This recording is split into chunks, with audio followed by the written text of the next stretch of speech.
Bonsoir. Aujourd'hui, quel est réellement l'état de santé actuel du Congo-Brazzaville? Certains le taxent d'un très mauvais élève sur le plan économique. La directrice générale du FMI l'a dit sur les antennes d'une chaîne internationale. Ses propres fils le désavouent et le traitent de plusieurs mots. Certains qualifient le Congo d'un État immergé et d'autres d'un État émergent en 2025. Et quel est réellement l'état de santé actuel de la République du Congo? Nous avons fait revenir à nouveau l'ancien ministre des zones économiques spéciales, Alain Nkola Tipo. Il est aussi politique, vous le savez, un leader d'opinion, puisqu'il a eu dans le passé un mouvement dont on appelait Force citoyenne. Il est avec nous ce soir sur le plateau. Nous voulons discuter avec lui sur ces questions et avec moi, Giscard Maungu de DRTV. Bonsoir, Giscard Maungu. Bonsoir, Fortune. Bonsoir, monsieur le ministre. Bonsoir, chers amis, et merci de me faire l'honneur de me recevoir ce soir. Mais je souhaite qu'il y ait également d'autres acteurs politiques qui soient capables de s'exprimer autour de ces questions que vous évoquez. Vous faites bien de nous rappeler, monsieur le ministre, nous avons frappé à la porte de l'opposition dite radicale, l'opposition dite opposition et même du gouvernement, plusieurs semaines après, pas un résultat positif, pas un répondant à notre appel. Voilà pourquoi nous avons pensé de vous rappeler sur ce plateau. Il y a un vide, nous le disons eux fort, il y a véritablement un déficit communicationnel et nous sommes obligés de nous offrir des hommes politiques, des leaders d'opinion qui se présentent à nous et qui sont disponibles de parler du pays, et comme Alain Nkola ce soir. Giscard Maungu. Monsieur le ministre, pour commencer tout à l'heure, Fortuna a parlé de le Congo, un très mauvais élève. Si vous étiez un enseignant, un professeur, à combien noteriez-vous le Congo?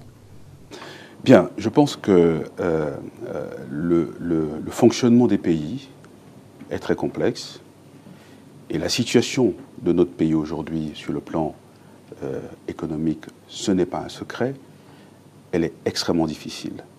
Mais je pense qu'il est présomptueux, je crois même pédant et même irrespectueux. Je crois que des journalistes, des médias, fustiles internationaux, se permettent de qualifier le Congo comme étant un très mauvais élève. Et je crois que ce type de qualificatif, c'est peut-être pour essayer de nous faire sortir de nos gonds, c'est peut-être pour nous pousser à nous retrouver dans des, comment dirais-je, dans des espèces de dérapages, ou alors à nous atteindre moralement. Non, nous sommes un peuple mûr, digne, je pense avec des dirigeants responsables, conscients de la situation économique de notre pays, et n'est pas plus catastrophique que certains pays que nous connaissons, mais c'est vrai qu'elle est difficile au regard du potentiel économique de notre pays. Mais il y a surtout, les ressorts sur lesquels nous pourrons travailler pour pouvoir nous en sortir. C'est à ce titre que je me réjouis de la décision qu'a prise le président de réaliser un audit sur la corruption et la bonne gouvernance de notre pays, ce qui montre qu'il y a un véritable désir ou une véritable volonté politique de la part du président pour prendre le taureau par les cornes et sortir notre pays de cette ornière. Le reste, c'est vrai, n'est que bruit pour éventuellement chercher à nous déstabiliser psychologiquement. Mais la situation, effectivement, elle est très sensible. Elle nous dit sur la corruption, j'en conviens, mais est-ce que par là, on ne donne pas raison à certaines ONG qui dénonçaient déjà cette corruption et jusque-là, il y avait toujours une sorte d'omerta au niveau des autorités publiques?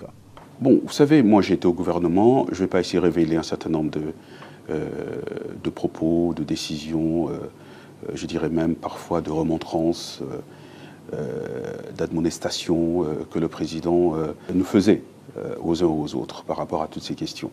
Mais vous savez, c'est aussi un homme qui, quelque part, a une construction qui remonte, je crois, à son éducation. Traditionnellement, c'est un chef, comme on dit, un cani. Et généralement, un cani ne jette pas en pâture les siens. Dans nos traditions, c'est comme ça. On ne jette pas en pâture ses enfants, etc. Donc, il a une expression, il faut boire le calice jusqu'à la lie.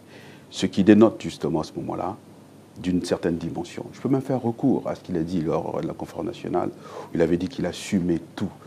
Est-ce que vous pensez que sur les 40 dernières années de notre histoire à l'époque, était-il responsable de tous les maux qui ont miné notre pays? Non. Mais par contre, je crois, la classe politique et les Congolais à l'époque n'ont pas pu mesurer la dimension de cet homme. Donc c'est comme ça que moi, je me suis permis, vous savez, quand vous êtes porte-parole de quelqu'un au cours d'une campagne, vous savez, un conseiller en communication, comme je l'ai fait par le passé, eh bien vous étudiez, entre guillemets, le produit, vous étudiez votre homme. Et donc, l'étude que j'ai faite du profil psychologique humain de Sassou, je le conçois, le comprends depuis son enfance. Il faut lire le livre qu'a écrit, j'oublie le nom, un monsieur qui était d'origine israélienne, justement sur son parcours. À ce moment-là, je peux le comprendre. Mais ceci a aussi un inconvénient, parce qu'il faut que ceux pour qui vous êtes capable de boire le calice jusqu'à la lie, ceux pour qui vous êtes prêts à assumer, soient conscients qu'il y a un devoir vis-à-vis de vous. Mais je crois qu'à partir de cette décision, le président, je crois, n'acceptera plus assumer pour tout le monde. Oui, monsieur le ministre, vous le dites bien, c'est d'ailleurs ça qui fait le débat dans la cité. Il y a une certaine opinion qui pense, comme vous le dites, que le président est cani, il est chef très bien, c'est dans la tradition, mais comment peut-il confondre à un moment la gestion d'un État qui appartient à plusieurs Congolais, donc 4 millions aujourd'hui, à une tradition qui, aujourd'hui, ne concerne qu'une ethnie? Je vais vous prendre un autre exemple. Vous voyez, un homme comme Alain Juppé était collaborateur de Chirac à la mairie de Paris. Chirac devient chef d'État. Il y a une histoire qui est révélée sur, je crois, les emplois fictifs au niveau de la mairie de Paris. Juppé était sur une trajectoire fulgurante, devait devenir président, en fait, de la France. Mais il acceptait subir, justement, à la place de Jacques Chirac. Donc, c'est une caractéristique, si vous voulez, des hommes qui arrivent à avoir des responsabilités de la collectivité, et il faut aller puiser dans les racines de leur éducation pour comprendre pourquoi, comment, dirige-t-il le pays. Donc, ce n'est pas une confusion, c'est un syncrétisme à la fois d'une réalité traditionnelle que nous connaissons tous. Nous connaissons l'importance de la famille dans nos sociétés, ce qui n'est pas la même chose en Europe et ailleurs. Et à partir de là, ça interfère quand même dans, si vous voulez, la décision publique.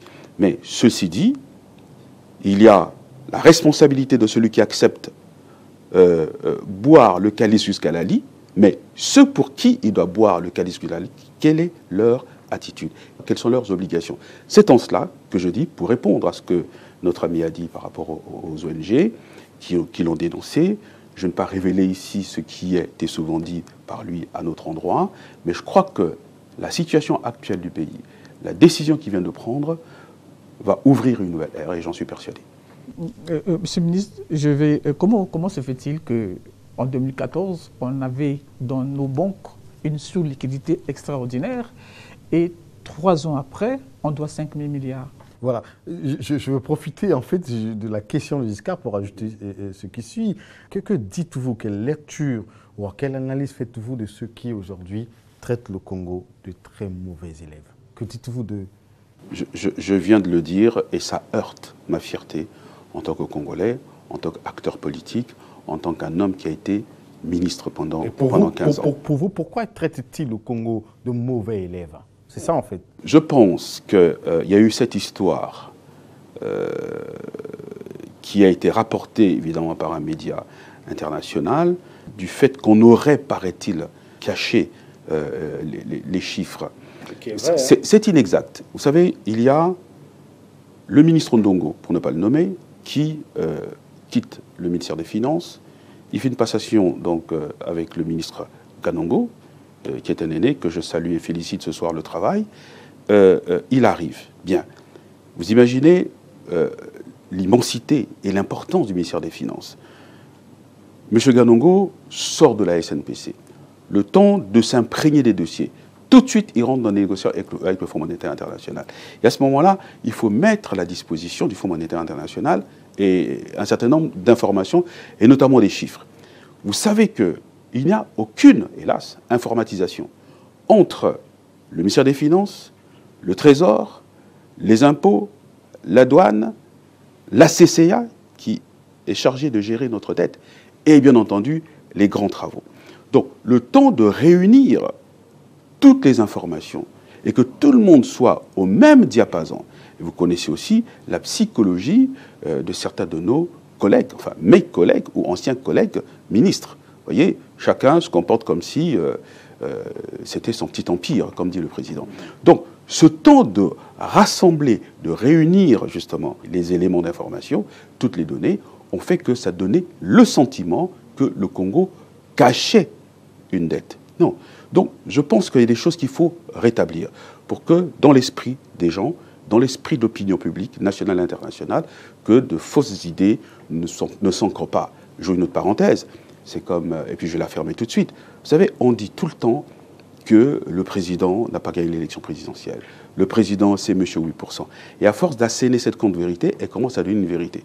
Mais moi, j'étais en charge du suivi des opérations électorales lors de la dernière campagne, à la direction de campagne du président de la République. Donc, je connais les chiffres, mais ceux qui sont en face, sur quel argument s'appuient-ils pour dire le président n'a pas gagné? Parce qu'ils font une sorte de juxtaposition d'un certain nombre de leaders à caractère ethnique. Au XXIe siècle, des personnes qui sont plus jeunes que le président Sassou.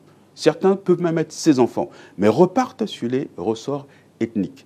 Et certains d'entre eux, je suis persuadé que dans leur fief, entre guillemets, je peux peut-être même plus populaire qu'eux. Et cette espèce de juxtaposition d'une série d'acteurs politiques, et ça a été même dit sur une chaîne panafricaine, font que pour eux, ça veut dire telle ethnie, telle région, plus, nous sommes majoritaires parce que Denis Sassou Nguesso, c'est Oyo.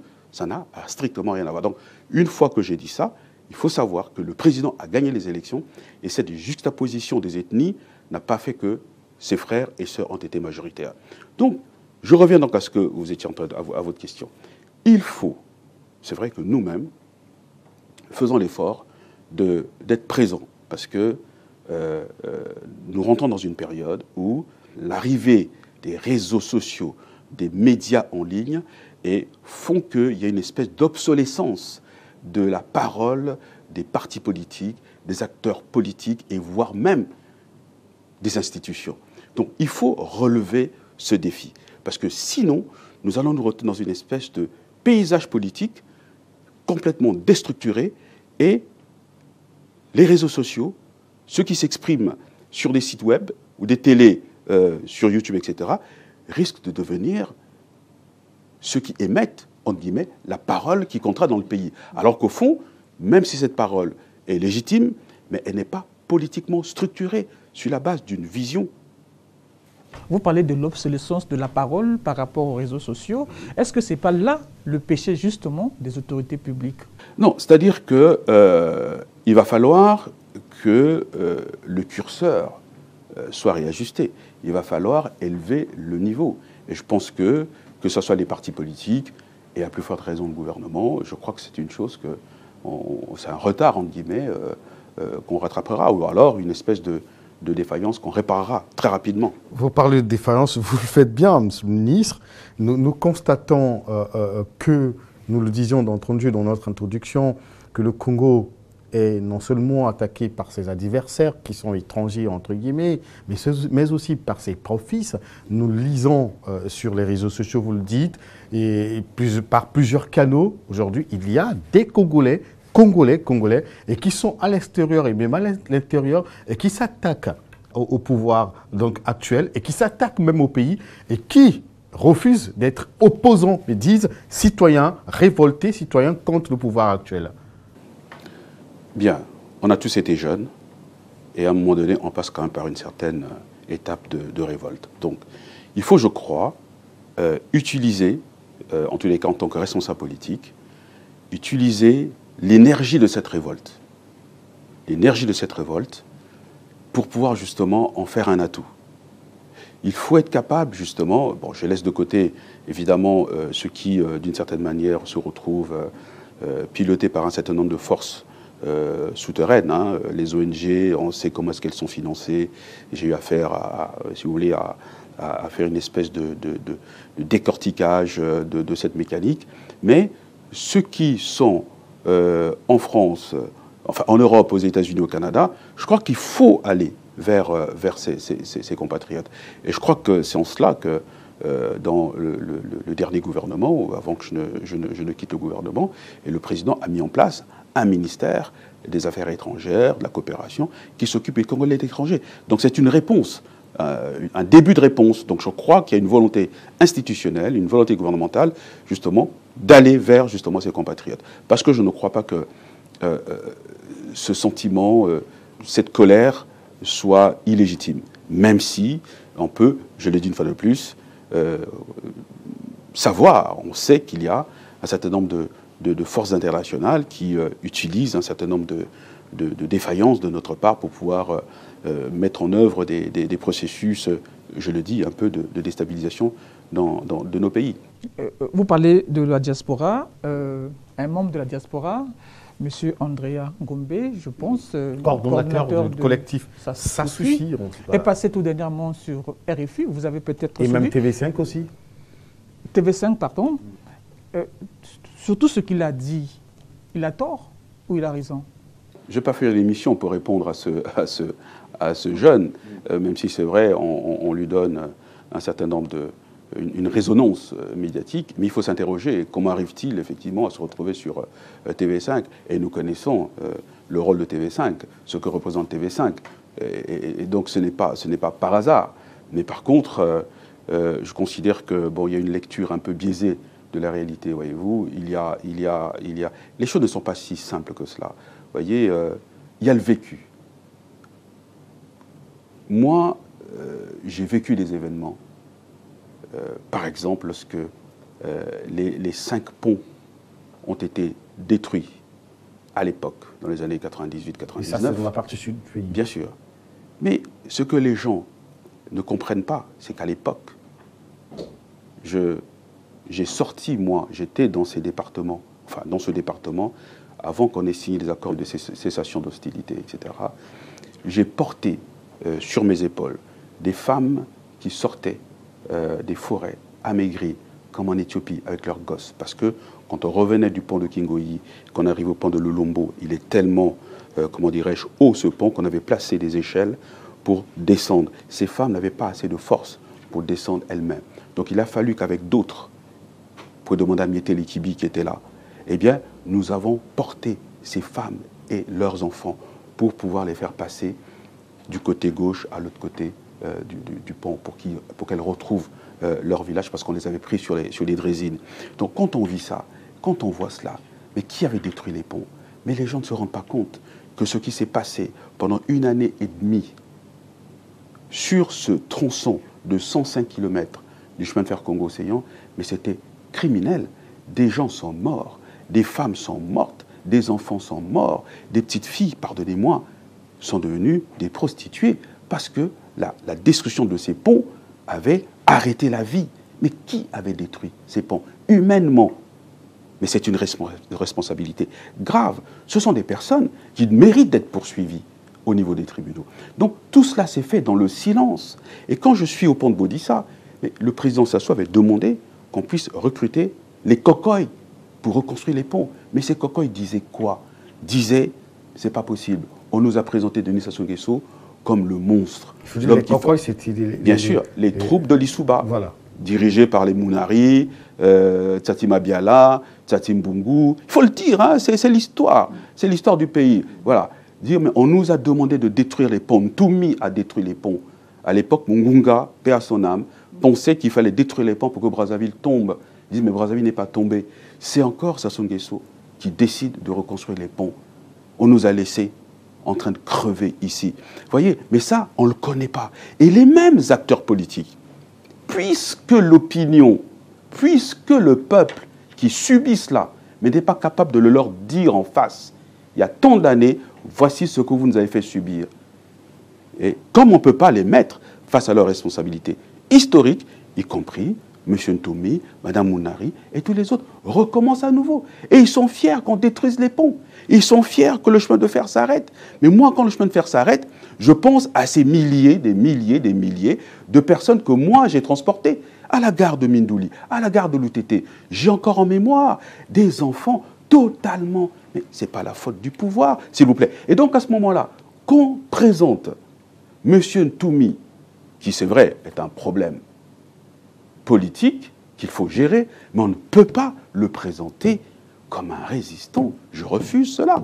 Je refuse qu'on le présente comme un résistant. Ce n'est pas un résistant, c'est un homme, à un moment donné, qui s'est retrouvé dans un processus de renversement des institutions.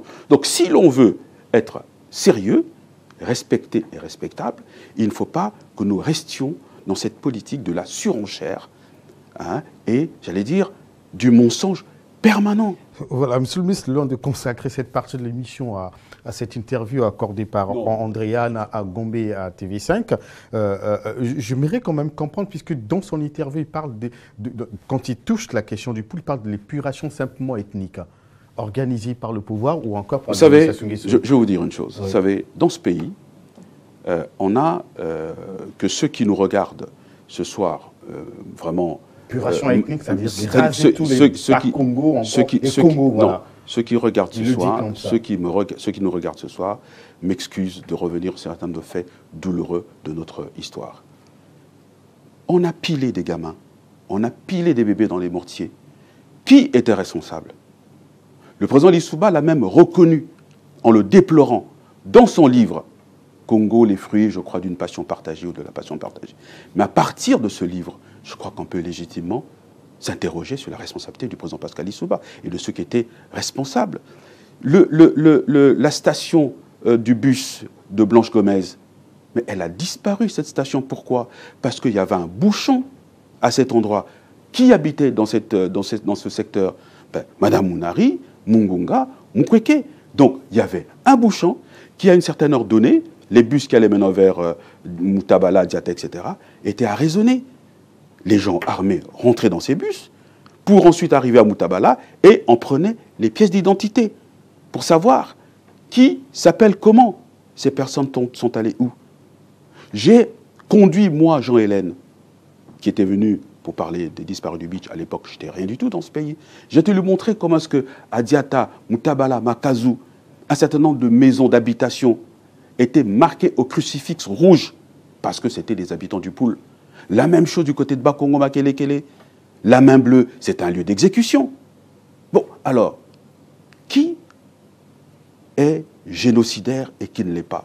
Donc je crois que nous avons une parenthèse de sang dans ce pays, et malheureusement, il y a encore des acteurs politiques dans le pays qui exploitent le côté, je le dirais, paraît-il, résistant, révolté du Poul, parce que, paraît-il, les populations du Poul, que d'aucuns disent le peuple du Poul, c'est comme si on n'était pas dans une république, eh bien, ont des tendances, depuis Matsua, depuis Mabiala Manganga, etc., d'être un peuple qui recherche un sauveur, qui recherche Moïse, qui recherche la terre promise. Et malheureusement, avec tout le respect que je dois à cet homme, paix à son âme, le président Kolela a joué là-dessus, mais en essayant de flirter avec la ligne jaune, mais celui qui l'a franchi complètement, c'est M. Ntoumi. Donc nous ne pouvons pas. Pour moi, je considère que c'est un échec de toute la classe politique congolaise que nous ayons des messianiques dans l'échiquier politique national et qui posent des problèmes et qui créent des problèmes que eux-mêmes, au pouvoir demain, ne pourront jamais résoudre. Vous voyez, tous ces jeunes qu'on a obscurci les esprits dans le Poul pendant des décennies et des décennies, mais demain, Mme Mounari, Charles Boao, Toumi, président, que font-ils? Que font-ils d'eux? Voilà le vrai problème. Si on est un acteur politique, on se dit, oui, voici ma vision par rapport à tel ou tel problème de notre pays. Donc, moi, je considère qu'un jour, il faudra quand même libérer le Poul de ce cliché qui leur fait du tort. Moi, je suis de Bakongo. Moi, enfant, j'allais à Macédo. J'allais au Grand K. Je n'ai pas fréquenté des gens là-bas qui étaient des espèces de talibans du Congo. Donc, il y a cette espèce de création d'un mythe qui remonte au maquis de Ange Diawara, ainsi de suite. Donc, il faut libérer le Poul. Mais c'est la responsabilité de tout le Congo, pas seulement des acteurs politiques dits du Poul. Dernière anecdote. Je suis ministre de la Communication. Il y a, paraît-il, un bombardement qui s'est fait à Kinkala. Je crois qu'à l'époque, Parfait Kolela, Manson, sont à l'extérieur. Et c'est eux qui lancent, pour dire, on a bombardé le marché de Kinkala, il y a plus de 500 morts. Et moi, généralisé. Et ça, c'est pour toucher la sensibilité des ONG, toucher la sensibilité de la communauté internationale par rapport justement aux crimes de masse, etc. Le ministre Zamvouba m'appelle, nous nous rendons chez le président, avec le ministre de la Défense, et le président demande que faut-il faire. Il instruit le ministre Zamvouba de réunir les hommes, les acteurs politiques du pôle, majoritaires au gouvernement. Ils ont toujours été majoritaires. C'est pour ça que l'appréciation, la lecture ethnique des choses est mauvaise, plus les hommes d'église et d'autres. J'étais à cette réunion. Ensuite, il fallait que moi, je fasse une conférence de presse pour démentir cela. Le président me pose la question. Je dis, Monsieur le Président, je ne suis pas venu faire une communication de polémique, je fais une communication factuelle. Je propose que nous allions à Kinkala prouver qu'il n'y a pas eu ce bombardement. La seule chose que je vais dire, c'est de réunir les journalistes et leur dire, voilà, on n'a pas bombardé, demain on va à Kinkala, parce qu'en une nuit, on ne peut pas déplacer 500 corps. Question ministre de la Défense à l'époque, Yvon Deloup, dit oui, on peut aller dans le pôle, à Kinkala. On s'est retrouvé à Kinkala, mais il n'y avait pas 500 morts. Le marché de Kinkala n'a jamais été détruit.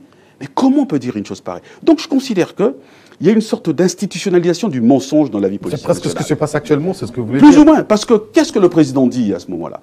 Il dit au ministre Zamvouba, vous, en tant qu'acteur politique, vous devez savoir qu'à la conférence nationale, on a laissé les gens dire tout et n'importe quoi, et aujourd'hui, c'est devenu comme des vérités. Qu'est-ce qu'on a dit à la conférence nationale? Les 3000 morts de l'intolérance. On avait fait un calcul disant que bon, le Parti congolais du travail, durant tout son règne, aurait tué, paraît-il, 3000 compatriotes. C'est passé comme ça.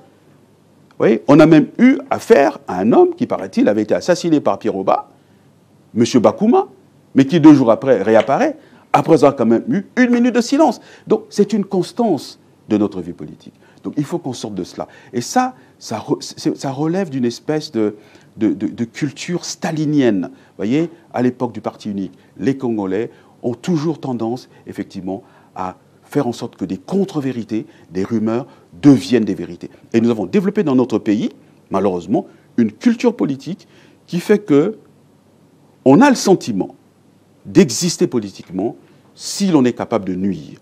Et si on développe cette culture de la nuisance, et la culture de la nuisance entraîne toutes les dérives, y compris le mensonge. Est-ce que la faute ne vient pas aussi pardon, de la part du gouvernement? Tout à l'heure, on a parlé de cette réaction sur TV5, mais jusqu'à aujourd'hui, personne ne parle. Bon. C'est comme si... bon, je pense que cette question va vous déranger un peu. Non, elle ne me dérange pas, du tout. De faire un jugement sur ce qui se passe. Elle me dérange. On a l'impression, comme une certaine opinion qui pense que votre pouvoir, parce que vous êtes oui, je suis de la majorité présidentielle, vous avez perdu la bataille de la communication. Bon, vous savez, il faut aller au-delà de ça. Le problème, il est beaucoup plus profond. C'est un problème qui concerne, pour moi, toute la classe politique congolaise. Et c'est une interpellation de toute la classe politique congolaise parce qu'elle risque d'être dépassée par cette espèce de fulgurance qui a lieu actuellement au niveau des réseaux sociaux et de la toile. Maintenant, au niveau du gouvernement, je pense que le gouvernement a sa politique de communication, a son timing, et là, je suis très mal placé pour porter des jugements de valeur. Et chacun a son tempérament et sa façon de concevoir les choses. Voilà. Jusqu'à Maungu, nous allons évoluer. Non, mais c'est la vérité. Voilà. Chacun son tempérament. Voilà. Moi, j'ai vécu ce poste comme un poste de combat. Point. Bon, est-ce que c'est parce que j'avais moi été dans la vie réelle un combattant? Probablement, parce que je considérais que ce que je faisais à ce poste était un prolongement du combat que j'avais mené. Parce qu'aujourd'hui, la même configuration se reproduit. Voilà. Et une question, en fait, qui abonde dans le même sens. Toujours ces Congolais ou encore d'autres étrangers, aujourd'hui, présentent une image sombre. On va d'abord parler du président de la République. Est-ce que vous aussi, après le gouvernement, vous êtes déçu du président de la République? Non, vous savez, moi je ne suis pas déçu du président de la République, c'est impossible. Parce que ce que ce monsieur a fait depuis, je crois, à l'âge de 15 ans, 16 ans, très peu sont capables, au prorata de l'âge, ne sont pas capables de le faire. Voyez. Mais qu'est-ce que vous voulez? La vie est ainsi faite. Nous sommes aujourd'hui dans une période, je dirais, ingrate. Je ne dis pas que c'est un homme qui est parfait, mais il faut avoir le discernement. Donc je ne peux pas aujourd'hui dire que je suis déçu du président, ce n'est pas possible. C'est un homme qui a consacré toute sa vie à notre pays, avec, c'est vrai, des succès et aussi des erreurs. Mais aucune œuvre humaine n'est parfaite. Il y a des erreurs qui sont liées à un contexte exogène, et puis il y a d'autres erreurs qui sont liées à un contexte endogène. Le président dirige le pays. Je pense d'ailleurs que son engagement ces derniers temps montre que c'est un leader qui va jusqu'au bout de ses responsabilités. Mais je crois qu'à un moment donné, sommet de la pyramide, chef de l'État, il y a quand même des collaborateurs, il y a quand même un appareil. Donc on ne peut pas tout remettre sur la tête du président. Même si c'est vrai, c'est lui qui est le responsable. D'où je dis qu'il a assumé à la conférence nationale. Cette fois-ci, je ne pense pas et je ne voudrais pas qu'il assume à nouveau. Donc, ceci ne me, comment dirais-je, n'exclut pas que demain, moi, en tant qu'ancien ministre de la Communication, ancien ministre de l'économie spéciale, je ne réponde pas de mes actes. Ce n'est pas au président Sassou de répondre de mes actes. Le président Sassou m'a confié des responsabilités, j'ai agi en son nom, au nom du gouvernement. Si là-dedans, je n'ai pas été à la hauteur d'un certain nombre d'attentes, mais c'est ma responsabilité. Voilà pourquoi je me réjouis de cet audit. Le président de la République, vous êtes vous-même membre du comité central du PCT, donc comptable de la gestion publique. Est-ce que votre parti, donc vous les membres du PCT, vous n'abandonnez pas le président de votre parti dont... Pardon. Je vous en prie, allez-y. Oui, non, vous avez raison. Parce qu'il est dit, il a même dit que les collaborateurs, on va dire peut-être pas tout, il y a une partie des collaborateurs du président qui ne travaillent plus pour le président et qui travaillent que pour eux-mêmes. Or, le président travaille pour eux. Bon, vous savez, je ne vais pas commenter ce genre d'assertion, même si du point de vue, si vous voulez, de la dialectique humaine, ce sont des choses naturelles. Mais je pense que, actuellement, nous allons rentrer dans une période qui, du point de vue de l'histoire économique de notre pays, donc avec probablement un impact sur notre vécu social, un impact forcément sur le futur politique de notre pays, il est temps que toutes les forces politiques républicaines, eh bien, s'expriment. Et j'interpelle ici mon propre camp, en l'occurrence le parti. Il ne s'agit pas de défendre le président, il ne s'agit pas de sauver le président, pas du tout.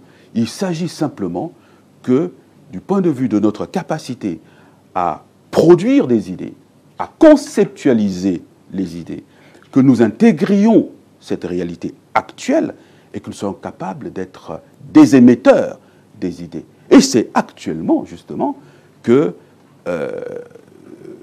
oui, ceux qui, à juste raison, se considèrent comme étant les fidèles parmi les fidèles du président, eh ben, montent au créneau, compte tenu d'ailleurs des responsabilités qu'ils ont occupées et qu'ils occupent encore. Vous parlez d'intégrer un peu la réalité actuelle, la réalité des réseaux sociaux, votre parti. Est-ce que, en le disant, vous ne donnez pas raison à Hugues Ngolondele lorsqu'il a, dans son livre, qui a été carrément rejeté par votre parti? Je ne vais pas aborder ce genre de questions parce que un livre avec un côté pamphlétaire, vous savez, il y a ce qu'on appelle la foi et les actes. Ouais, pourtant, il a bien dans la Bible, dans la Bible, je crois que c'est, je ne suis pas un spécialiste, mais je crois que c'est 1 Corinthiens 13. Voilà, il faut lire dans la Bible. La foi et les actes. Il y en a qui proclament leur foi, mais il faut voir leurs actes. Comment agissent-ils? Il y en a qui disent, moi je suis un croyant, je crois en Dieu, je suis le meilleur chrétien. Mais il faut voir dans sa pratique. Pratique-t-il la charité? Pratique-t-il l'amour du prochain, comme le Christ nous l'a enseigné? Donc voilà le parallèle que je peux faire. Au-delà de cela, ce que je suis en train de dire, ce n'est pas intégrer la réalité des réseaux sociaux. C'est simplement nous dire, comme notre parti a été capable de le faire dans son histoire, avant que nous n'entrions dans nos premiers programmes d'ajustement structurel, notre parti, à l'époque, avec les Lekunzu, les Camille Bongo, etc., avait décidé d'analyser la situation des entreprises publiques de notre pays, qui était le fer de lance de notre développement économique. Et on produit des idées. Je rends hommage à Camille Bongo. Mais aujourd'hui, que faisons-nous? Donc ça va au-delà d'un livre qui a été écrit.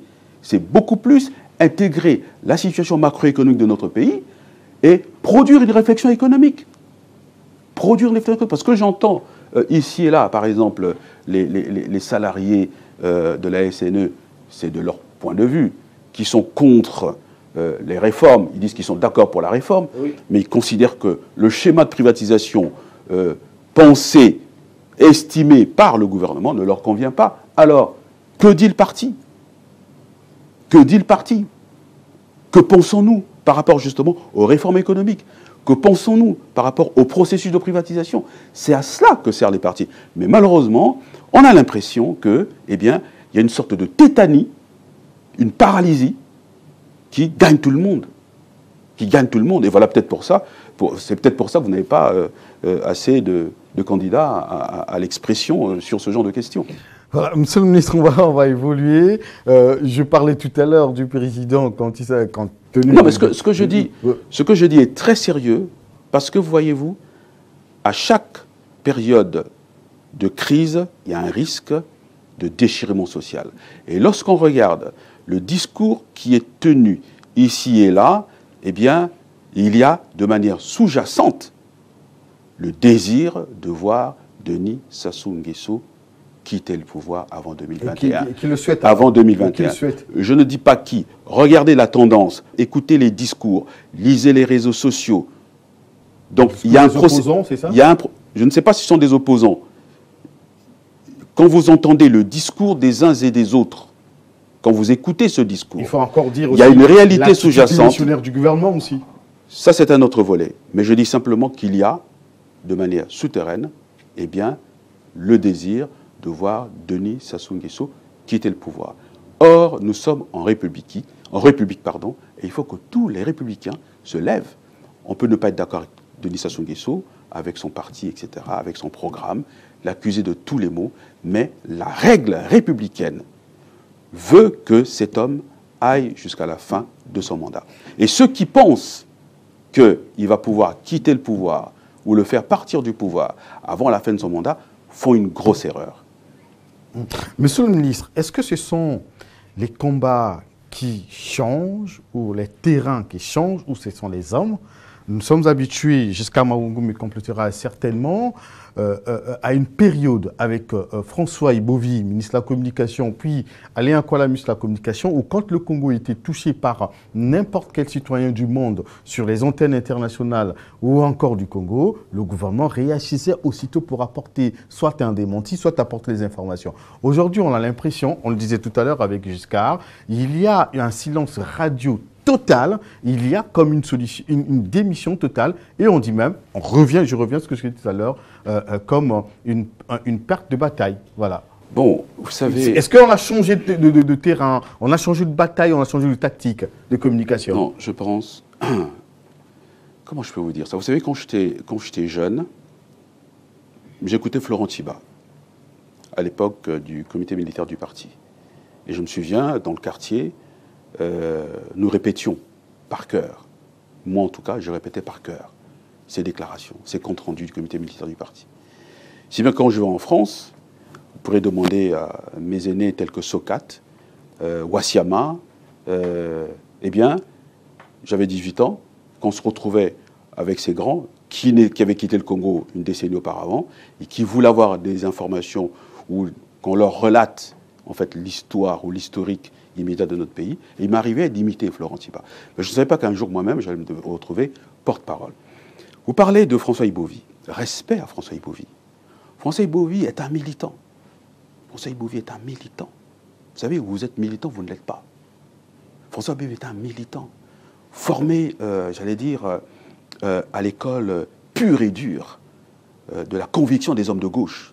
C'est un homme de gauche, François Ibovi. Comprenez?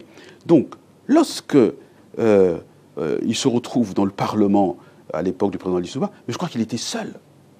Il était seul à prendre la parole. J'étais admiratif de cet homme. Donc ça peut s'expliquer par la suite. Maintenant, moi j'arrive, vous savez, modestement, je l'ai toujours dit, je suis de Poto-Poto, notre vie politique, enfant formé par Jean-Pierre Gombe, par Oba Pounou, donc on était déjà formés à cela.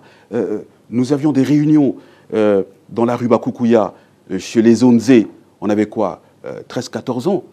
On se préparait avec d'autres amis, Ongouya, César Nzota, Guinzota, Franck Ganziri, je les cite, un jour à nous retrouver au poteau pour être fusillés pour notre pays. Vous voyez, aujourd'hui on dirait qu'on était des fanatiques, mais c'était l'époque de la révolution. On était admiratifs de Fidel Castro, de Che Guevara. Après, plus tard, j'ai découvert, pour moi, la libération de Régis Debray. Lorsque Mitterrand arrive au pouvoir, c'était un élément, c'était une légende pour moi, Régis Debray. Donc il y a tout un parcours. Je reviens encore sur l'arrivée du président Sassou, l'arrivée du président Gwabi, le vécu de toutes ces périodes de déstabilisation du président Gwabi, ces meetings à la place de la mairie où il disait qu'on n'avait pas invité les ambassadeurs des pays occidentaux. Vous voyez, j'en parle avec une certaine émotion. Donc tout cela vous construit. Et puis après, vous êtes en France, vous militez, vous débattez avec les autres étudiants de la Côte d'Ivoire, du Sénégal, etc. Vous vivez tous avec l'idée de revenir dans notre pays, parce que les Congolais qui sortaient dans les années 80 ne partaient pas pour rester à l'étranger. D'où je comprends aussi parfois leur rage. Comprenez? On partait pour revenir, mais malheureusement, il y a eu le premier pass qui fait qu'à ce moment-là, ces compatriotes ne pouvaient plus revenir. Donc, mais je décide de revenir. Mais quand je suis revenu, ce n'est pas l'OGESC, ce n'est pas le Congo qui m'envoyait un billet d'avion, etc. J'ai acheté mon billet, j'ai acheté un billet, enfin, une compagnie charter, parce qu'il fallait que je revienne dans mon pays. Donc quand vous revenez de cette manière-là, vous créez votre société, vous avez notre lien avec votre pays. Et après, malheureusement, eh bien, il y a les événements qui se produisent.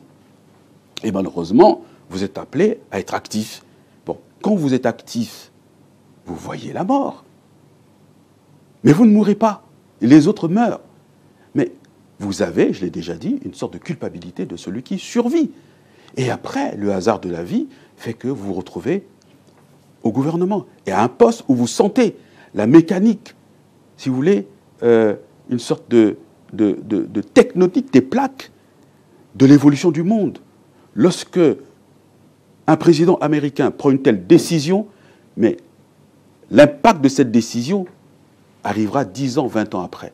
Mais nous sommes, entre guillemets, les pions sur l'échiquier géopolitique et géostratégique du monde parce que nous sommes faibles.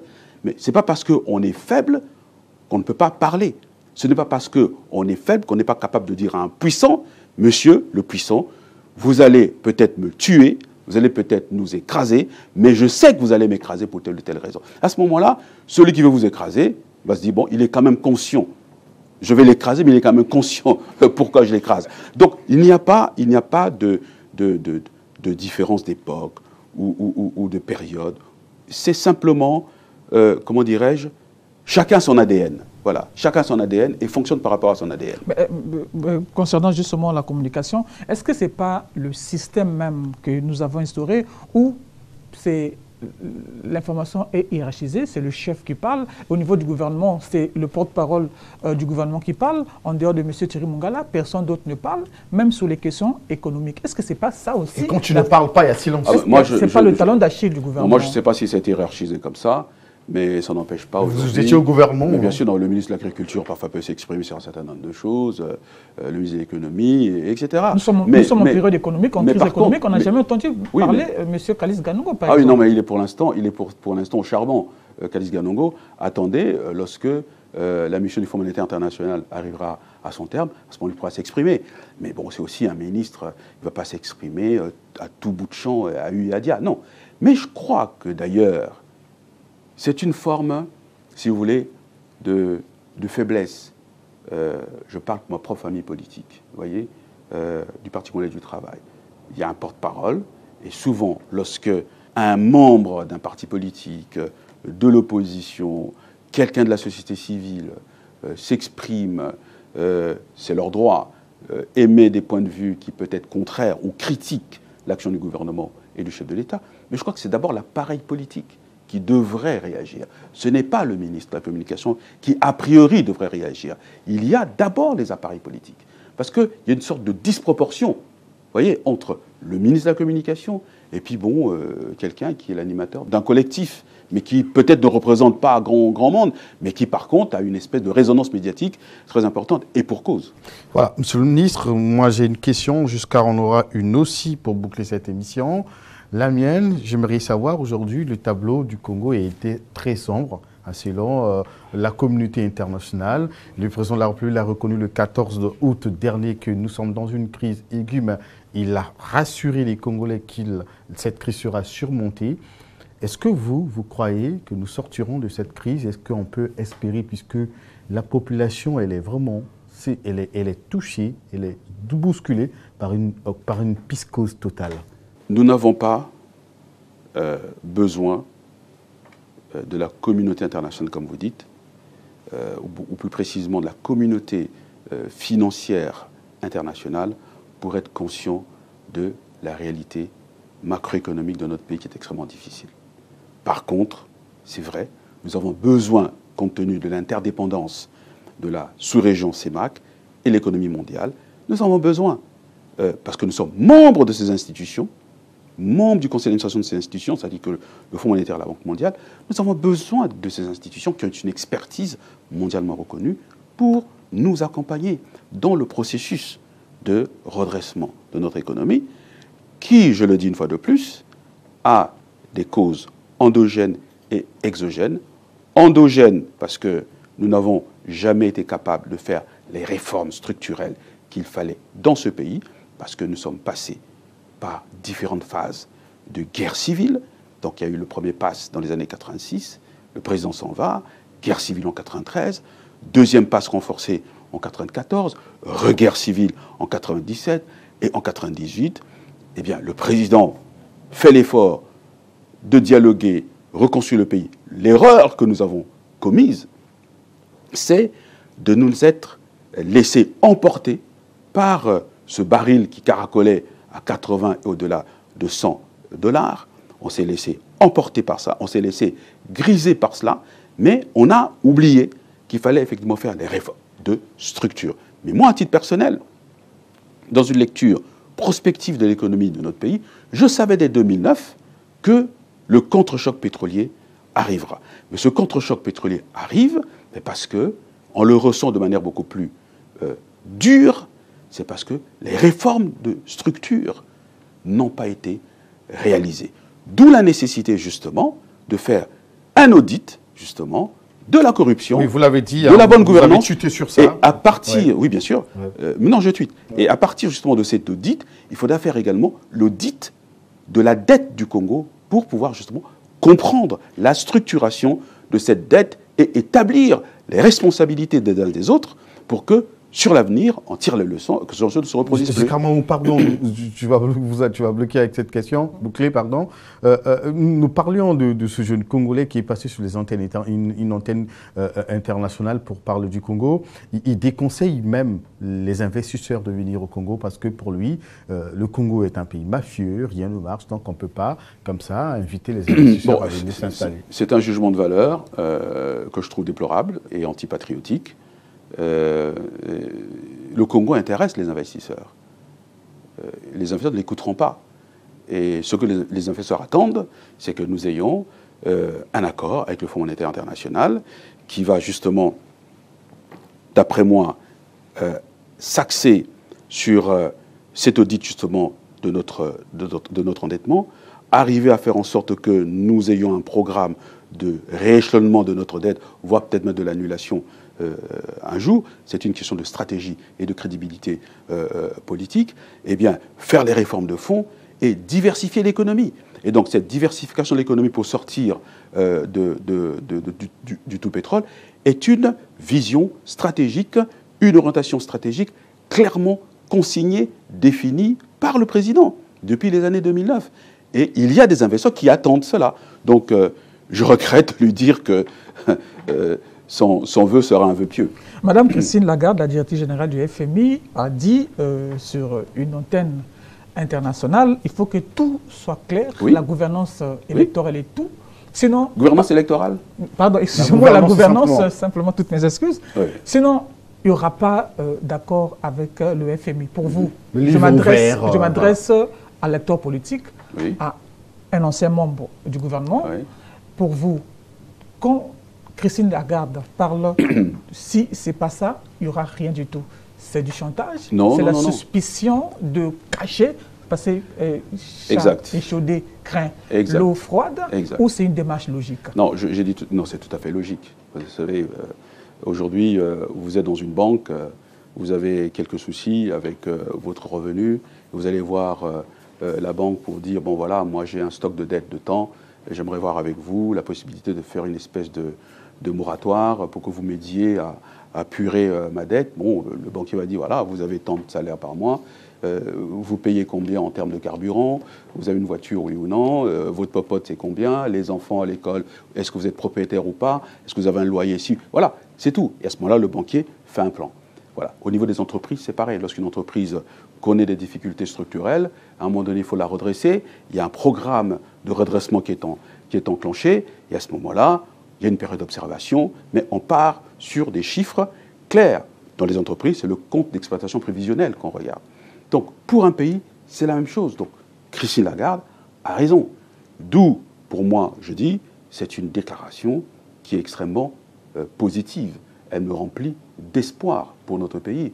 Et c'est à nous, effectivement, responsables gouvernementaux, ceux qui sont au gouvernement, dans les administrations, eh bien d'être à la hauteur.